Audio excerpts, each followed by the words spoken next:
Okay, guys, what's going on? It's 336, smarthelping.com here. Just got a quick update for the equipment rental financial model. So you've already seen this. You can look at the video on the page that's about this to see in depth.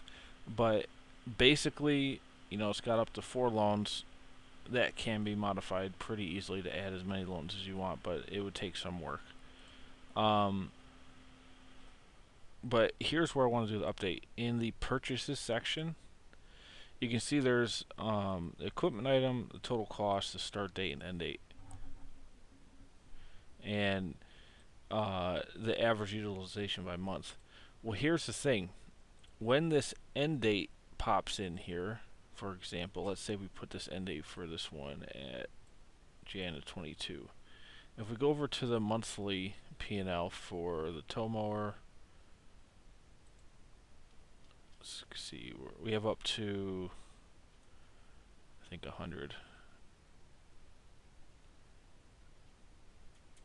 Yeah, up to 100 different possible item types, equipment types.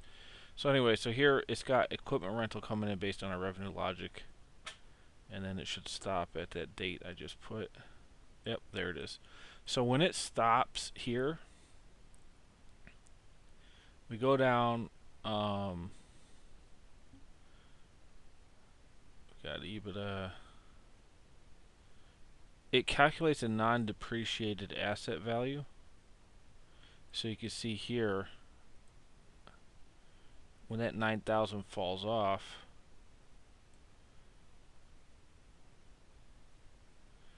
this 40,000 equipment discontinued minus 40,000 here.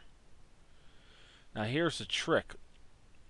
Okay, so it's reducing the equipment, the cost of that equipment in this asset value line. But what if you get salvage value from that? Well, right now you would have to manually input the salvage value for the total expected for that month. That's a little bit difficult if you have multiple items expiring and you want to kind of model that out without making any human error. So here's what I'm going to do is on the purchases, I'm going to add, without messing up any of the formulas we already got. Oh, I don't want to mess up these formulas.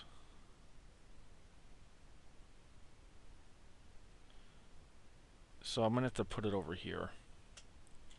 Just expected salvage value. So then you can at least do multiples and you don't have to manually add them up. It'll just pull from here. So this will be just the final column for each equipment item. It'll be a manual input. Put the currencies, and I'll send this to everybody because there's been a decent amount of people that have bought this model in the past couple months. So I'll have to send it out to everybody. But center it. So now let's say, okay, we sold it on January 22nd, and we say it's worth, cost is 40. Let's say you can sell it for 5,000. Okay, now that number. I'm trying to think how to do this.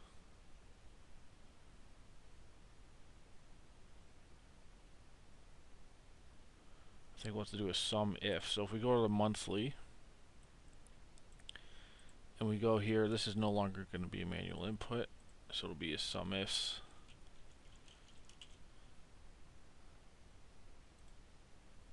Sum ifs Q if the date in E is equal to the month. And I think that's all we got to do. And then lock Q and lock E. So now it's dynamic. And let's pull it over and see if it worked.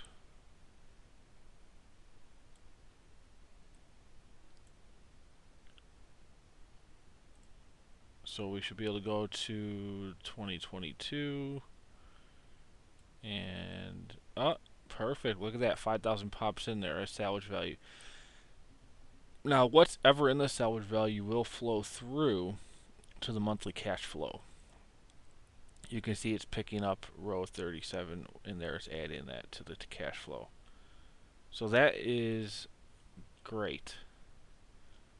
That's gonna help because now look, you got 5,000 here. Let's say in your purchases, let's say you got another one on that day, and you could salvage it for 7,000. And then you got some other ones for different days. Let's say different months. Let's say you want to do this, sell that the next month. You're going to discontinue it. Say 2,000. Now we should see 12,000 on January 2022 and 2,000 in Feb. So let's see. Oh, look at that, 12,000, 2,000. Then we've got the cost of the equipment's coming off of there as well. Actually, let's change this to right there. Oh. And that's it. That's the only update I wanted to get in. And I think that'll make your salvage value, and then that should go over to the annual automatically. Let's see, where is it? Salvage value 2022. Yep, there it is. And we got salvage value of 14,000. So that's adding up. Both of them, 12 and 2 is 14. That makes sense. Let's adjust this here. I like this red bracket better. The brackets. Running cash position, we'll bracket that. I'm just trying to think, because I had one more question that a guy had asked me about this model. I'm just trying to think of it really quick while I'm here. What was it? Been having short-term memory loss lately. I feel like I keep getting ideas every second, and then I forget it the next second.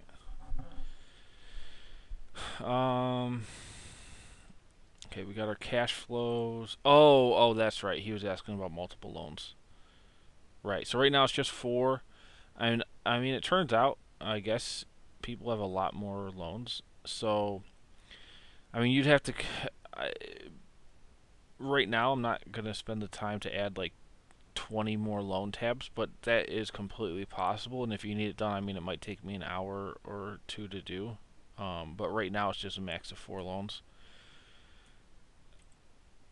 And if you want to try to, I mean, what you could do for modeling purposes is just lump them all together and try to get a weighted average interest rate or cost of capital, and just kind of do 4 tranches of loans so you can kind of figure out what the debt service is going to be. Because again, this is a model; it's not going to predict or be financial advice or tell you what exactly is going to happen, but it's so you can plan. So there's that. I'll leave these numbers in here just so the template version will have, you can see how that works. And then the other thing I was going to say is if you want to plan out, buying things, using them for a bit, selling them, and then rebuying more new ones and selling them, and you have a bunch of cycles and you might not be able to fit every single different thing into the 100 slots. You can try to lump things together. Like you don't have to put every single tomo or individually. You can say, well, I'm going to buy 5 of them, so make the 5 tomors here, and you can have this average utilization be applied to them all, and then you could figure out, well, I think I'll sell all 5 of them, down the road, and that will save you space. So you can do that with a couple different types. If you have 30 or 50 types of every item, and you want to recycle it every 5 years, then you're going to need a decent amount of room here. So I would suggest bulking them up into one row and make estimates on what you think the average will be. And same on the revenue side, you could do, it's just a one item here on what your price per day is. And again, you can modify all these equipment. Everything in light yellow is what you could change. The other thing is we could simply just, it'd be work that I'd have to do for you, and it'd be specific to your situation, which I just charge, $50 hourly rate, based on how long we think it'll take. But I could just add like 1,000, if you want 1,000 spaces, I could do that, and that's completely possible. Right, that's the update. Equipment rental tracking again. If you want to purchase this, a link will be in the video below, and it'll take you right to smarthelping.com to the equipment rental one. Where is it? There it is.